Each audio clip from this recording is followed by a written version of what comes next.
Good morning. सबसे पहले आज हम लोग को बात करनी थी वॉइस से रिलेटेड क्वेश्चंस पे आते हैं आपका। देखिए वॉइस से क्वेश्चन जो होते हैं आपका एसएससी के एग्जाम में जनरली हम लोग बात करें आज फिलहाल एसएससी पर ही। तो वॉइस से क्वेश्चन आपका एसएससी में आता है भैया आपका। मेंस में अगर हम लोग बात कर ले तो मेंस में लगभग 20 से 25 नंबर क्वेश्चन राइट किए जाते हैं और पीटी में लगभग 1 या 2 नंबर के क्वेश्चन आपका राइट किए जाते हैं। तो सबसे पहले हम लोग को आज ये बात करना है कि वॉइस को हम लोग पढ़ते तो सब लोग है, शुरू से हम लोग सब लोग वॉइस पढ़ा, टेक्निकली कैसे पढ़ा जाए वॉइस को ताकि कम समय में बेहतर से बेहतर हम लोग मार्क्स एक्यूरेट कर सकें। तो उसी में हम लोग को आज बात करने की वॉइस सेक्शन पे हम लोग लेकर आए हैं। तो एक चैप्टर आज वॉइस हम लोग क्लियर करते हैं। तो चलिए स्टार्ट किया जाए। वॉइस हो गया आपका बेस्ड ऑन एसएससी से रिलेटेड जो वॉइस है उसको हम लोग काम करेंगे। तो क्वेश्चन आपके पास आ गया वॉइस पर अगर हम लोग बात कर ले। देखिए सबसे पहला आपका सेगमेंट ये होना चाहिए कि सबसे पहले हम लोग ये जाने कि वॉइस होता क्या है। तो वॉइस के बारे में जानकारी के लिए आप सबसे पहले हम लोग काम करेंगे वॉइस को क्या कहते हैं। तो वॉइस का अगर हिंदी मीनिंग हो गया भैया तो इसका मीनिंग हो गया आवाज। हिंदी अगर मीनिंग के बारे में बात कर ले तो वॉइस का हिंदी मीनिंग हो गया हमारे पास आवाज। अब क्वेश्चन आता कि वॉइस होता क्या है। तो वॉइस के बारे में सबसे पहले देखिए यहां सब लोग एक जनरलाइज आपका आइडेंटिफिकेशन देते हो। तो वॉइस का मतलब हो गया आपका कि the effect of subject and हो गया आपका ऑब्जेक्ट। क्वेश्चन में बात आ गई आपके पास, देख लीजिएगा थोड़ा सा ध्यान देंगे आपका कि the effect of subject and object. तो किसी भी सेंटेंस में जो हमारा जो सब्जेक्ट है या किसी सेंटेंस में जो आपके पास भैया ऑब्जेक्ट और उस सेंटेंस में जो सब्जेक्ट और ऑब्जेक्ट का जो इफेक्ट है वो इफेक्ट नहीं होता है भैया आपके पास वॉइस। तो क्वेश्चन आ गया आपके पास the effect of subject and object. एक बात में आप समझ लीजिए इज कॉल्ड हो गया आपका वॉइस। वॉइस के बारे में सबसे पहले हमने आपको डेफिनेशन एक दे दिया कि the effect of subject and object हो गया आपका इज कॉल्ड हो गया हमारा वॉइस। तो किसी भी सेंटेंस में जो सब्जेक्ट का इफेक्ट या किसी सेंटेंस में जो हमारा ऑब्जेक्ट का इफेक्ट होता है उस इफेक्ट को हम लोग वॉइस कहते हैं। अब यहां पे बात आती है इफेक्ट के बारे में। जब आपने बात किया तो इफेक्ट से ये रिलेशन बना। इफेक्ट जो हो गया आपका वो हमारे स्टेटमेंट में जो आया तो वॉइस का इफेक्ट हो गया आपका दो तरह से। एक हो गया आपका सब्जेक्ट का इफेक्ट, आपने देखा सब्जेक्ट इफेक्ट। एक आपने देखा भैया आपका ऑब्जेक्ट इफेक्ट। बात को थोड़ा सा गौर करेंगे। अभी हमने तुरंत देखा ऊपर से स्टेटमेंट में जब हमने बात किया वॉइस के बारे में तो सबसे पहला बात आ गई आपका the effect of subject and object is called हो गया आपका वॉइस। तो पहला आपने क्वेश्चन में देखा कि जो हमारा इफेक्ट हो गया आपका वो दो तरह से हुआ। एक इफेक्ट को आपने देखा कि सब्जेक्ट से रिलेट किया और एक इफेक्ट को आपने देखा कि ऑब्जेक्ट से रिलेट किया। अब इस रिलेशन ऑफ ऑब्जेक्ट और सब्जेक्ट के बारे में जब हमने बात किया तो इसमें हमने वॉइस को दो तरह से डिवाइड किया। एक डिवाइड हो गया आपका सब्जेक्ट इफेक्ट एंड एक हो गया जी आपके पास ऑब्जेक्ट इफेक्ट। सब्जेक्ट इफेक्ट के बारे में जब हमने बात किया भैया आपका तो सब्जेक्ट इफेक्ट का मतलब हो गया जी आपका एक्टिव। देखिए वॉइस कैसे आपका क्लियरेंस देता है हमारा। सब्जेक्ट का इफेक्ट हो गया वो हो गया हमारे पास active voice and object effect हो गया भैया वो हो गया आपका पैसिव वॉइस। देखिए यहां से पूरा कंप्लीट आपके पास आ गया रिजल्ट। एक्टिव का मतलब क्या हो गया आपका। अब एक्टिव हो गया और पैसिव समझने के लिए आपको थोड़ा सा भी डिस्टर्बेंस नहीं होना चाहिए। पहला क्वेश्चन आपने देखा कि शुरू से हम लोग यही पढ़ते हैं आपका वॉइस होता है वो दो तरह का होता है। वॉइस होता क्या है किसी को नहीं पता। ग्रामर के बुक में इस चीज को कभी भी सॉल्यूशन के रूप में कंप्लीट किया नहीं गया। तो इसको हमने अपने तरफ से वे दिया आपको कि वॉइस के लिए सबसे बेहतर आप जानने लिए कि सब्जेक्ट और ऑब्जेक्ट का इफेक्ट। सब्जेक्ट और ऑब्जेक्ट इफेक्ट को ही आप वॉइस कहते हैं। और इस इफेक्ट के तौर पर जब हमने बात किया तो इसमें इफेक्ट हो गया आपका दो तरह से। एक हो गया सब्जेक्ट का इफेक्ट और एक हो गया आपका ऑब्जेक्ट का इफेक्ट। सब्जेक्ट का जो इफेक्ट हो गया वो हो गया हमारा एक्टिव वॉइस एंड ऑब्जेक्ट का जो इफेक्ट हो गया वो हो गया हमारे पास पैसिव वॉइस। तो एक बात तो क्लियर हो गया भैया आपके पास। अगर आप एरर सेक्शन में बात करते हैं तो सबसे बेहतर तरीका आप एरर बनाने का कि कोई भी अगर सेंटेंस दिया गया हो और अगर आपको उसका एरर क्लियर करना हो तो एक बात तो क्लियर करो कि अगर स्टेटमेंट में सब्जेक्ट काम कर रहा है किसी भी स्टेटमेंट में अगर आपके पास भैया सब्जेक्ट अगर काम कर रहा हो तो समझ लिया लाइन एक्टिव होगा। और अगर किसी सेंटेंस में अगर आपके पास भैया अगर ऑब्जेक्ट काम कर रहा हो तो इसका मतलब लाइन हो गया हमारा पैसिव। तो एक वर्ड पर हम लोग काम कर ले। जनरली एक सेंटेंस लेते हैं हमारा नाम हो गया प्लेस हो गया आपका क्रिकेट। जनरल से एक सेंटेंस हमने लिया राम हो गया आपका प्लेस क्रिकेट। तो राम के बारे में जो बात आपने किया भैया ये राम हो गया हमारे पास सब्जेक्ट। एंड उसके बाद एक वर्ड आ गया जी आपका प्लेज हो गया आपके पास वर्ब एंड ऑब्जेक्ट जो हो गया वो हो गया हमारे पास क्रिकेट। तो एक बात तो क्लियर आपके पास हो गया कि राम जो है वो क्रिकेट भैया खेलता है, इसका मतलब तो इफेक्ट ऑफ सेंटेंस हो गया वो हो गया हमारा रिलेटेड टू सब्जेक्ट। तो द इफेक्ट ऑफ हो गया हमारा sentence is related to subject, subject से ये सेंटेंस को रिलेट किया गया। इसका मतलब ये जो सेंटेंस होगा वो किस वॉइस में है जी आपका एक्टिव होगा। तो कोई भी अगर सेंटेंस अगर सब्जेक्ट से रिलेट करता है तो समझ लें हो गया हमारा एक्टिव। और इसी क्वेश्चन में जब आपने देखा तो क्वेश्चन आ गया आपके पास कि cricket is played by Ram. Question आ गया cricket is played by Ram. अगर आपने क्वेश्चन में बात किया तो cricket is played by Ram, यहां पे जो स्टेटमेंट हमारा रिजल्ट जो दिया था वो क्रिकेट से रिलेटेड है और क्रिकेट जो है वो ऑब्जेक्ट के रूप में सब्जेक्ट काम कर रहा है। क्रिकेट में वो डायरेक्ट सब्जेक्ट नहीं है भैया, ये ऑब्जेक्ट के रूप में सब्जेक्ट काम कर रहा, मतलब ये सेंटेंस जो है वो इफेक्टेड है किससे ऑब्जेक्ट से। जब ये सेंटेंस ऑब्जेक्ट से रिलेटेड हो गया आपके पास, इसका मतलब हो गया भैया कि ये जो लाइन आएगा वो हो गया हमारा पैसिव वॉइस। तो सबसे पहला क्वेश्चन आपने क्लियर कर लिया कि अगर किसी सेंटेंस में सब्जेक्ट वर्केबल हो तो वो हो गया हमारे पास एक्टिव। एंड सेकंड सेशन में हमने बात किया कि जब आपके पास ऑब्जेक्ट वर्केबल हो तो वो हो गया हमारे पास पैसिव। एक्टिव और पैसिव का इरर पकड़ने का सबसे बेहतर शायद आप तरीका जानने पाले। किसी भी सेंटेंस में अगर आपको एक्टिव और पैसिव बनाना हो तो आप सबसे बेहतर आपके पास एक ही ऑप्शन होना चाहिए, वो आपके पास है वर्ब। आप केवल वर्ब के पास जाइए, आपका एरर बन जाएगा। अगर क्वेश्चन दिया गया भैया वो भी बन जाएगा आपका, कैसे बनेगा पहले समझा जाए। तो पहले हम लोग इरर पे काम करते हैं। एक टॉपिक होगा और एक लॉजिक होगा हमारे पास। एक लॉजिक ये होगा कि अगर किसी सेंटेंस में काम वर्ब जो है, अगर किसी सेंटेंस में भैया अगर वर्ब जो होगा आपका और अगर वो वर्ब खुद होता है तो समझ ले लाइन हो गया आपके पास एक्टिव। वर्ब अगर होता है तो समझ ले भैया लाइन हो गया आपका एक्टिव, और अगर उस वर्ब को किया जाता है तो समझ ले लाइन होगा हमेशा पैसिव।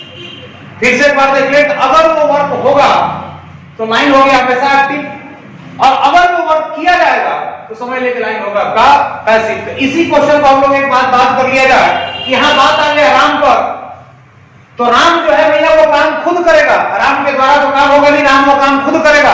तो जब खुद करेगा इसका मतलब वो लाइन हो गया आपका एक्टिव।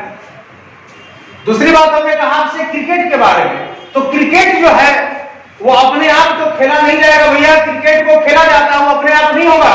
तो जब अपने आप नहीं होगा इसका मतलब वो लाइन हो गया आपका पैसिव।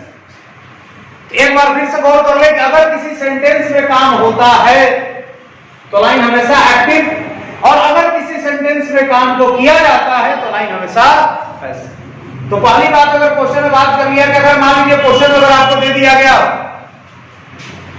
होटल इज हो गया जी आपका बिल्ड, अगर ये लाइन आपसे पूछा जाए तो देखिए लाइन क्या है, होटल इज बिल्ड मतलब हो गया भैया आपके पास कि होटल पे आपके पास बात आ गया। तो होटल को आपने पकड़ा और होटल पे आप चेक कर ले कि होटल जो है वो अपने तो बनेगा नहीं, होटल कोई बनाएगा। तो जब कोई बनाएगा इसका मतलब लाइन हमेशा पैसिव। तो किसी भी सेंटेंस में अगर कोई भी काम आप खुद होता है तो अगर काम होता है तो हमेशा एक्टिव फाउंडेशन पे वर्क करे, और अगर काम को किया जाता है तो भैया हमेशा पैसिव पे वर्क करे। अगर काम हुआ तो एक्टिव, और अगर काम को किया गया तो पैसिव। इस कांसेप्ट को एकदम दिमाग में बैठा ले, क्लियर बन जाएगा टोटल। अब क्वेश्चन आता है नेक्स्ट एक्टिव के बारे में। तो हमने बात किया कि एक्टिव जो हो गया भैया वो सब्जेक्ट से इफेक्टेड है तो एक्टिव हो गया, और अगर ऑब्जेक्ट से इफेक्टेड है तो हो गया भैया आपका पैसिव। अब सेंटेंस को कैसे हम लोग क्लेरिफाई करेंगे, तो इसके लिए हम लोग थोड़ा सा काम करते फिलहाल। अब क्वेश्चन आता है पहला क्वेश्चन कि ऑल हो गया का sentences, all sentences are used in the active voice. सबसे पहले बात आ रही ऑल हो गया sentences are used in the active voice, मतलब भैया दुनिया का जो भी आपका सेंटेंस आप डील करते हैं, दुनिया में जितने भी सेंटेंस आप डील करते हैं भैया वो सब के सब होते हैं भैया आपके पास एक्टिव वॉइस। और एक्टिव क्यों होता है, क्योंकि आपके पास सबसे बेहतर चीज है कि वो इफेक्टेड होता है किससे, सब्जेक्ट। तो दुनिया का ऐसा कोई भी सेंटेंस नहीं है जिसमें सब्जेक्ट ना हो। और अगर सब्जेक्ट है तो समझ ले प्रोनाउन हमेशा एक्टिव। तो पहला क्वेश्चन हमने आपको बताया कि all sentences are used in the active voice, जितने भी सेंटेंसेस हैं सबका इस्तेमाल एक्टिव में होता है। और ऐसा इसलिए है क्योंकि हर सेंटेंस रिलेटेड होता है या इफेक्टेड होता है आपका सब्जेक्ट से, और जो सेंटेंस अगर सब्जेक्ट से रिलेट या इफेक्टेड हुआ वो सेंटेंस पूरा का पूरा एक्टिव हो जाता है। अब हम लोग क्वेश्चन करते हैं सेकंड पे बात अगर कर लिया जाए, ठीक है, हर सेंटेंस का एक्टिव होना ये बात तो सही है, लेकिन हर सेंटेंस का पैसिव हो ये बात सही नहीं है। क्योंकि हर सेंटेंस का पैसिव कब होगा, जब आपके पास किसी ना किसी रूप में वो सेंटेंस इफेक्ट होगा ऑब्जेक्ट से, और हर सेंटेंस में ऑब्जेक्ट हो ये जरूरी नहीं। तो ऑब्जेक्ट को कैसे जज करेंगे इसके बाद हम आपको बताते हैं ऑब्जेक्ट कैसे पहचाना जाता है, उसके बेहतर एक टेक्निक बताएंगे हम। पहले हम लोग एक बात जान ले, all sentences are used in the active voice but some of the sentences, but हो गया जो some of the sentences are used in the passive voice. तो क्वेश्चन आ गया भैया आपके पास कि but some of the sentences are used in the passive voice, मतलब कुछ ही ऐसे सेंटेंस हैं जिनका आप इस्तेमाल पैसिव में कर सकते हैं। तो हर सेंटेंस का पैसिव बने ये कभी संभव नहीं, लेकिन हर सेंटेंस का एक्टिव बने भैया ये 100 में 100% सही है जबका, क्योंकि without subject we can not imagine the sentence. अगर हमारे पास सब्जेक्ट नहीं है तो भैया हम लोग सेंटेंस की कल्पना ही नहीं कर सकते, लेकिन without object we can completely imagine the sentence. अगर आपके पास ऑब्जेक्ट ना रहे तो आप सेंटेंस की 100% कल्पना कर सकते हैं, एक सेंटेंस बना सकते हैं। तो अगर हमने क्वेश्चन में बात किया थोड़ा सा, अब हम लोग आगे की ओर बढ़ते हैं। तो अगले सेशन में हम लोगों ने बात किया था कि वॉइस हम लोग पहचान लेंगे आखिर वॉइस होता क्या है।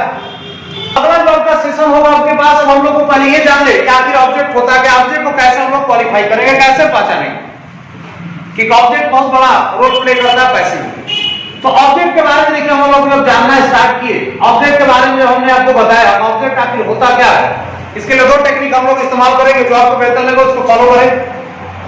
तो ऑब्जेक्ट के बारे में सबसे पहला हम लोगों ने क्वेश्चन आपके सामने ये राइट किया कि ऑब्जेक्ट बराबर the result of work. Object हमने आपको एक डेफिनेशन दिया था द रिजल्ट ऑफ वर्क। तो वर्क का भैया जो रिजल्ट होगा वही आपके पास होगा ऑब्जेक्ट। किसी भी सेंटेंस को जब हम लोग मॉडिफाई करते हैं, किसी सेंटेंस को जब हम बनाते हैं तो सेंटेंस में एक सब्जेक्ट होता है और एक वर्ब होता है। तो वर्ब भी जो होता है भैया वही आपके पास वर्क है। वर्क का मतलब हो गया वर्क। तो जो आपने काम किया और उस काम का जो रिजल्ट आपको मिला वही रिजल्ट हमारे पास होता है जब का ऑब्जेक्ट। तो ऑब्जेक्ट का सबसे बेहतर तरीका आपके पास जाने का, इससे भी एक बेहतर तरीका आपको बताते हैं कि रिजल्ट को आप हटा दे। दूसरा चीज हम लोग समझते हैं, थोड़ा सा साइंस का मदद लेंगे इसमें, कि हमने आपको बताया कि द इफेक्ट ऑफ वर्क। तो एक बात हमने आपसे बताया कि द इफेक्ट ऑफ वर्क हो गया भैया आपके पास इज कॉल्ड हो गया हमारा क्या आपका ऑब्जेक्ट। तो the effect of work is called हो गया ऑब्जेक्ट, या the result of work is called हो गया आपका ऑब्जेक्ट। तो अगर कोई व्यक्ति किसी काम को जब करता है और उस काम का जो भी आपको रिजल्ट मिल जाए, इसका मतलब आपके पास ऑब्जेक्ट है। और अगर आप किसी काम को करते हैं और अगर आपके पास कोई रिजल्ट हाथ नहीं लगता है, इसका मतलब आपके पास ऑब्जेक्ट नहीं। तो ऑब्जेक्ट को जानने के लिए सबसे पहले आप जान ले वर्क। वर्क का मतलब ही हो गया भैया आपके पास वर्क। और अगर वर्क है तो हो सकता है कि कुछ ऐसे भी काम होते हैं जिसको आप रेगुलर करते हैं लेकिन उसका कोई रिजल्ट हाथ नहीं लगता, और कुछ ऐसे भी वर्क होते हैं भैया जिसका आप काम करते हैं रिजल्ट तुरंत मिल जाता है या कुछ दिन के बाद मिलता है लेकिन मिलता। तो अब हम लोग रिजल्ट को थोड़ा सा छोड़ते हैं, हम लोग गौर करते हैं इफेक्ट। अब एक बात तो पहले क्लियर कर लिया जाए कि आखिर इफेक्ट क्या होता है। अगर आप इफेक्ट जान लिए तो मतलब ऑब्जेक्ट जान लिए। तो इफेक्ट किसे कहते हैं सबसे पहले एक बात समझ लिया जाए। तो फिजिक्स में हम लोगों ने पढ़ा होगा इफेक्ट के बारे में। फिजिक्स में पढ़ाया जाता है कि इफेक्ट होता क्या है। जब इफेक्ट के बारे में जब हम लोगों ने बात किया तो इफेक्ट का मतलब क्या होता है पहले ये समझा जाए। इफेक्ट का मतलब होता है the process of changing। Effect का सबसे बेहतर सा आपको एग्जांपल हमने दिया, सॉरी डेफिनेशन। इफेक्ट का मतलब हो गया भैया द प्रोसेस ऑफ चेंजिंग। अगर किसी भी सिस्टम पे अगर आप काम करते हैं और उस काम से अगर वो सिस्टम में कोई बदलाव होता है तो बदलाव ही हमारा क्या है का इफेक्ट। तो हमने आपसे कहा कि द प्रोसेस ऑफ चेंजिंग, इसका मतलब आपके पास इफेक्ट है। तो एक बात और भी आपको बता दें थोड़ा सा मैथमेटिकल सिस्टम पे, अब इसको भी आप छोड़ दें। अब हम लोग यहां से समझ लेते हैं कि इफेक्ट का मतलब हो गया कि द प्रोसेस ऑफ चेंजिंग, अगर किसी चीज में बदलाव होता तो वो हमारे पास इफेक्ट है। तो बदलाव आपके पास दो तरह से होता है, या तो बदलाव प्लस में जा सकता है या बदलाव आपका माइनस में जा सकता है। मतलब ये हो गया कि अगर बदलाव के बारे में बात करें तो या तो बदलाव से आप इंक्रीज कर सकते हैं या फिर आपके बदलाव से आपका क्या हो गया आपका डिक्रीज हो सकता है। मतलब अगर किसी सिस्टम में या तो पहले से वो चीज बढ़ जाता है या पहले से वो चीज घट जाता है या बढ़ने घटने दोनों का काम होता है, तो इसका मतलब उसमें इफेक्ट है। और अगर आपके पास उसमें इफेक्ट है तो समझ लीजिए आपके पास ऑब्जेक्ट। सबसे बेहतर तरीका ऑब्जेक्ट पहचानने का। अगर वर्ब के बाद, वर्ब हो गया आपके पास वर्ब के बाद जो वर्ड आता है उस वर्ब में बस यही देख ले, या तो जब हमने काम किया तो वो बढ़ गया या घट गया। अगर बढ़ गया या घट गया या बढ़ने घटने दोनों का काम हो रहा है तो समझ ले ऑब्जेक्ट है। और अगर इसमें से नहीं है तो समझ ले भैया का ऑब्जेक्ट नहीं है। और ऑब्जेक्ट नहीं है तो आप पैसिव के बारे में सोचना छोड़ दें। जैसा अगर हमने क्वेश्चन 1 को बताया आपको कि बात अगर हो जाए कि the boys are going to school, बात अब यहां दिया हो गया कि the boys are going to school. हमने आज तक यही पढ़ा है कि बॉयज हो गया ये आपका सब्जेक्ट, आर गोइंग हो गया हमारे पास वर्ब, एंड तुरंत अब कहेगा का स्कूल जो हो गया वो ऑब्जेक्ट जो कि नहीं है, अब नहीं है या है। अब इस प्रोसेस पे चेक कीजिए। तो पहला हमने क्वेश्चन आपसे कहा कि जो वर्ब है भैया उसको आप उठा ले और उसका देख ले कि उस वर्ब का इफेक्ट है या नहीं है। तो लड़के भैया जाने का काम कर रहे हैं, इसका मतलब आपके पास वर्ब है। लेकिन जब लड़के गए तो कहां गए जी आपका स्कूल गए भैया। तो स्कूल में क्या इफेक्ट पड़ा? कोई इफेक्ट पड़ेगा? अगर आप स्कूल में जाते भैया का तो स्कूल पर क्या इफेक्ट पड़ेगा? ना स्कूल पहले से बढ़ जाएगा और ना स्कूल पहले से घट जाएगा। इसका मतलब ना उसमें प्लस हुआ ना भैया आपका माइनस हुआ। इसका मतलब एक बात तो कंफर्म हो गया कि यहाँ पे स्कूल जो है वो ऑब्जेक्ट नहीं। और जब ये ऑब्जेक्ट नहीं है इसका मतलब आप इसका कितना भी कोशिश कर ले कभी आप पैसिव नहीं बना सकते। एक क्वेश्चन और लेते हैं हम लोग। आराम हो गया, रीड्स अ बुक। अगर हमने आपसे कहा कि राम ने काम तो किया आपका रीड का, पढ़ने का काम उसने किया, तो जब राम पढ़ने का काम स्टार्ट किया भैया तो सबसे पहले एक बात आती है कि बुक पर इसका इफेक्ट होगा या नहीं होगा। तो जब आप पढ़िएगा आप खुद से कोशिश करके देख सकते हैं इस चीज को प्रैक्टिकली कि अगर कोई भी व्यक्ति किसी बुक पर पढ़ना स्टार्ट करिएगा तो बुक पर इफेक्ट होगा या नहीं होगा? होगा कि नहीं होगा? नहीं होगा। किताब जब आप पढ़ना स्टार्ट करिएगा भैया तो उसमें इफेक्ट होगा कि नहीं होगा? बुक पर होगा या नहीं होगा? नहीं सर, बुक पे नहीं होगा। बढ़िया से देखिए, सोचिए। अगर भैया किसी भी बुक को अगर पढ़ना स्टार्ट करते हैं तो एक बात हमको बता दें कि बुक का जो थीम है, जैसा आप नया खरीद कर लाए थे पूरा जीवन वैसे ही रह जाएगा? नहीं होगा ना, इफेक्ट हुआ नहीं होगा। अगर आप उसके लेसन पे बात करें तो हर दिन कुछ ना कुछ तो लेसन कम होगा, इफेक्ट हुआ नहीं होगा। इफेक्ट हुआ इसका मतलब भैया ऑब्जेक्ट है कि नहीं आपका? अगर इसी क्वेश्चन को हमने कहा कि नाम हो गया जी आपका कम्स टू मी। अगर हमने आपसे कहा कि राम जो है वो काम किया आने का और कहां है तो मेरे पास, तो एक बात बताइए कि जब राम मेरे पास आएगा तो मेरे में कोई चेंजिंग होगा? कोई भी आदमी किसी के पास अगर आप जाते हैं तो उस पर्सन में कोई चेंजिंग होगा या वो पर्सन पहले से बढ़ गया या पहले से घट गया? पर्सन वही रहेगा जी आपका। मतलब इसमें भैया आपके पास ऑब्जेक्ट होने का कोई लक्षण नहीं है, ना मतलब बढ़ा ना घटा। तो जब नहीं बढ़ा घटा इसका मतलब ऑब्जेक्ट नहीं है, इसलिए आप इसका पैसिव नहीं बना सकते। इसके लिए बहुत सारे ड्रामा किए गए हमारे ग्रामर के बुक में। ट्रांजिटिव देखो, इंट्रांजिटिव देखो, फलना चिलना जो भी आपका देख रहा है। तो इसको सबसे बेहतर आप समझिए कि अगर आपके पास जो वर्ब है उसके बाद अगर प्लस सिस्टम है या माइनस सिस्टम है, अगर वो कुछ है तो इसका मतलब आपके पास ऑब्जेक्ट है, और अगर कुछ नहीं है तो इसका मतलब ऑब्जेक्ट नहीं। इसीलिए पहले आपको टेक्निक बताते हो ऑब्जेक्ट पहचानने की। ऑब्जेक्ट को पहचानने के लिए इसलिए सबसे बेहतर टेक्निक हम आते हैं। तो अब एक क्वेश्चन आ गया आपका। एक क्वेश्चन आते हैं उनके पास एक वर्ड हमने देखा हूं। और एक वर्ड देखा है जी आपका बस वर्ड।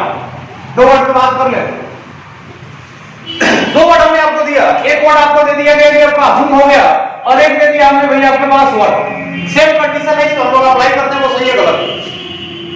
तो एक बात दिमाग में रख ले कि सबसे पहला क्वेश्चन आता है कि एक वर्ड हो गया आपके पास वर्ब, और वर्ब का मतलब हो गया वर्ब।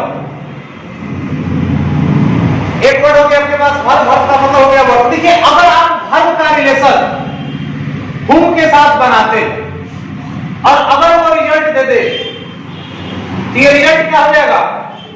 ऑब्जेक्ट हो जाएगा।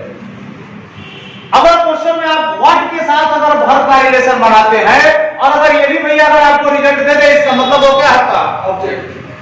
सबसे बेहतर सा टेक्निक, अगर प्लस हो रहा है माइनस हो रहा है अगर आपको समझ में नहीं आए तो आप इसका भी सहारा ले सकते हैं। तो पहले हमने कहा कि किसी भी सेंटेंस में ऑब्जेक्ट को ढूंढना है तो दो ही वर्ड आप उसमें डालें, एक हुम और एक व्हाट। अगर हुम से रिजल्ट मिल जाए तो भी ऑब्जेक्ट है, और अगर व्हाट से रिजल्ट मिल जाए तो भी आपका ऑब्जेक्ट। तो एक बात और समझ ले कि हुम जो है वो देगा पर्सन, और व्हाट जो है वो भैया देगा आपको नाउन। एक जनरल सा क्वेश्चन आता है हमारे पास। अब हमने एक क्वेश्चन आपके सामने रखा कि आई टीच। अब यहां पे क्वेश्चन आ गया आपके पास कि आई हो गया भैया आपका टीच। अब यहां पे आपने काम किया कि मैं पढ़ाता हूं, तो जब आपने कहा कि मैं पढ़ाता हूं, अब यहां पे क्वेश्चन ये आता है कि जब मैं पढ़ाता हूं भैया तो किसे पढ़ाते? किसी को तो पढ़ाते हो क्या? तो मैं पढ़ाता हूं किसे? तो तुम्हें। यू। अब यहां पे क्वेश्चन आप देख रहे कि मैं पढ़ाता हूं, तुम्हें पढ़ाता हूं, यहां पे होम का रिजल्ट है या नहीं है? होम का रिजल्ट आप इसके सामने देखिए। आप भैया किसे पढ़ाते? तो किसे पढ़ाते भैया? तो तुम्हें पढ़ाते, तो तुम्हें मतलब हो गया इसका रिजल्ट है, तो रिजल्ट है तो ऑब्जेक्ट। अगर क्वेश्चन में बात आ जाए तो आई हो गया इंग्लिश का टीच, मैं पढ़ाता हूं, तो भैया क्या पढ़ाते हैं जी आप? इंग्लिश पढ़ाते हैं। इसमें भी अगर बात किया जाए तो यहां व्हाट का रिजल्ट, मैं पढ़ाता हूं तो क्या पढ़ाता है? तो मैं पढ़ाता हूं क्या दिया आपका? इंग्लिश। इंग्लिश भैया आपका रिजल्ट है, इसका मतलब हो गया ऑब्जेक्ट। तो किसी भी सेंटेंस में ऑब्जेक्ट को क्लेरिफाई करना है तो पहले वाले प्रोसेस पे भी अगर आप काम करें तो भी बेहतर है, इस प्रोसेस में काम करें तो भी बेहतर। जो आपको अच्छा लगे उसको फॉलो करेंगे। अब इस क्वेश्चन को थोड़ा सा समझेंगे कि the boys are going to school. लड़के जो है वो जा रहे हैं भैया आपका स्कूल। अब यहाँ पे क्वेश्चन आता है कि अगर आप हुम रखिएगा तो लड़के किसे जा रहे हैं? मिलेगा कुछ? इसमें डाल देख ले, मिलेगा? इसमें मतलब हो गया आपके पास भैया कि हुम का भी रिजल्ट नहीं है और लड़के क्या जा रहे हैं तो कुछ रिजल्ट नहीं है, मतलब यहाँ पे ऑब्जेक्ट आपके पास सही नहीं। इसमें भी अगर आप इसमें देख लें राम रीड सब बुक, राम जो है वो एक किताब पढ़ता है, तो राम क्या पढ़ता है? व्हाट का रिजल्ट है इसमें? किताब पढ़ता है। तो क्या पढ़ता है भैया? तो किताब। तो बुक हो गया, बुक का मतलब हो गया आपके पास ऑब्जेक्ट। और अगर क्वेश्चन आ गया कि राम भैया आता है मेरे पास, किसे आता है? कुछ पता है? मतलब इसमें हुम है ही नहीं, और व्हाट वैसे भी नहीं होता, व्हाट से नाम पता है। तो सबसे पहले एक बार हमने क्लियर कर दिया आपको, ऑब्जेक्ट पहचानने का तरीका बता दिया। अब जब आप ऑब्जेक्ट पहचान ही लिए तो एक बात पर और गौर किया जाए, काफी बेहतर सा होगा। प्रोनाउन चैप्टर में इसका बहुत बेहतर यूजेज है। फिलहाल हम लोग थोड़ा सा इस पर नजर डालें। अब क्या यूजेज है इस पर थोड़ा सा देखा जाए।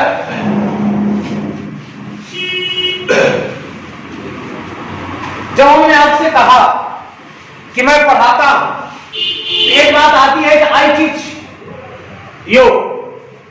तो मैं पढ़ाता हूं भैया, तो यू हो गया आपके पास ऑब्जेक्ट। किसे पढ़ाते हैं? तो आपको पढ़ाते हैं। एक क्वेश्चन ये भी आ सकता है भैया आपके पास कि मैं पढ़ाता हूं, आपको इंग्लिश पढ़ाता हूं। बात तो देख लीजिएगा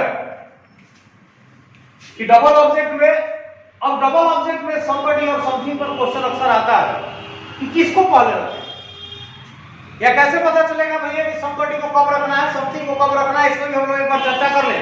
तो एक वर्ड हमारे पास आ गया डबल ऑब्जेक्ट। पहले ऑब्जेक्ट पर हम लोग चर्चा करते हैं। ऑब्जेक्ट तो खैर क्लियर हो ही गया, ऑब्जेक्ट होता क्या है। अब यहां हम लोग को देखना है कि ऑब्जेक्ट कितने तरह का होता है। ऑब्जेक्ट हमने आपको बताया कि ऑब्जेक्ट दो तरह का होता है भैया। एक हो गया सेम ऑब्जेक्ट, और एक हो गया आपके पास डबल ऑब्जेक्ट।